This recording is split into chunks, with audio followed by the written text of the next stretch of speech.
just can't stop, won't stop hustling. But I just What up, grinders and grindettes? She got a black abstract. Sure you heard. Maybe you haven't heard. Dipset rapper 40 Cal, former Dipset rapper 40 Cal, whose daughter was missing from my hometown. Actually right up the street from me, Buff State College. Saniyya Dennis is presumably, I guess they presume that she actually committed suicide. I'm not buying it though. First of all, they don't have no body. They haven't recovered the body yet. And they haven't released any surveillance or footage to explain otherwise. There's just something fishy about the story. I don't know if you've been following, it just seems something fishy. The fact that they waited so long to actually start investigating. Um, and you know how this works with people, man. You don't see enough movies, man, where they could twist something around, make it seem like it's something it wasn't. I, I just don't see how a female that had a young lady has so much life and so much to look forward to would take such a drastic measure because of a breakup. Let me read what it says on WIVB, which is our bum ass news station we got here. It says Thursday morning, Erie County District Attorney John Flynn, and who I dislike this guy so much. If you watched the news or seen the press conference, he just looked so nonchalant, like he didn't care. And we know why, because Buffalo's a racist, segregated city, and she's a black girl, so he probably don't give a fuck. Erie County District Attorney John Flynn provided an update on the disappearance of Buffalo State College student Saniyya Dennis. Dennis, 19, was last seen leaving her dorm room on April 24th. In the middle of that day, Flynn says Dennis had been in an argument with her boyfriend that ended with him breaking up with her. Dennis continued to attempt contacting him and said she was going to kill herself. Her boyfriend was in New York City the entire time and is not considered a suspect in her disappearance. Um, it says later that day, in another conversation with a male friend in New York City, she said she was planning to die by suicide, Flynn said. That evening, Dennis and her friend stayed on the phone together for about 4 hours.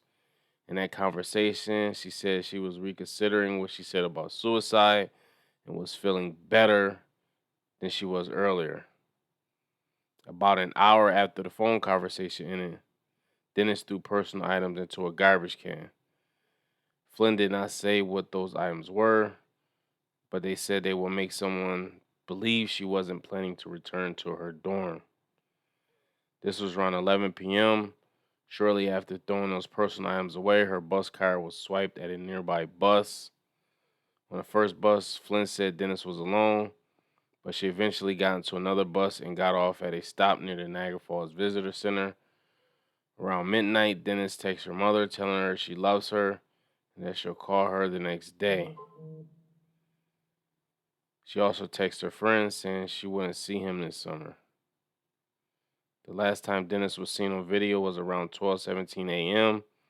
She was seen on park cameras on the bridge along Goat Island Road. As she was there, she received a text from a friend telling her to call him or else he'll call the police. He then called her and they spoke for about 45 minutes. In that conversation, Dennis said she was going to jump off a bridge. Around 1 a.m., Dennis took a Snapchat selfie near Nikola Tesla Monument. Niagara Falls was in the background. About 20 minutes after this, she texted a male friend and said that she spoke with her mom and was on her way back to Buffalo. But that was not true according to cell phone records. Minutes after that, her cell phone left the cellular network, meaning it was either powered off or destroyed. All of this information was provided to Dennis' parents on Wednesday afternoon. This is so sad, man. Fathers out there, man, that's watching this, if you have a daughter, you know how, especially black fathers in general, if you got a daughter, you know how dear and sweet daughters are to their fathers, man. So I don't know. Maybe that's the reason why I'm taking this so personally. Cause I got a little daughter myself, 4, and I just couldn't imagine something like this happening or her doing something like this. She's just so full of life and energy, and this sucks, man. It sucks. I'm obviously glad that there was no foul play involved. You know, if this is the way she did go out, she didn't have to suffer or had to deal with any type of traumatic situation. But I'm also at the same time, it just don't seem right. It just seems something is off about this. But you never know what people going through, or you can't put your mind in the fact like she was taking selfies before she was about to commit suicide. The fact she even was in that thought process, the fact she even got the courage to get on the bus sucks, man. This sucks. This shit, when I seen this shit, this shit just fucked up my whole day. And I want to say condolences, obviously to the family. I wish I didn't have to. And until they recover a body, I'm not gonna say that because it's still some kind of hope. So we get a body, we see an autopsy. I don't think this over, man. Sucks, man. Uh, Post your comments below. Let me know what you think about the situation. And let's just pray for the family. Peace.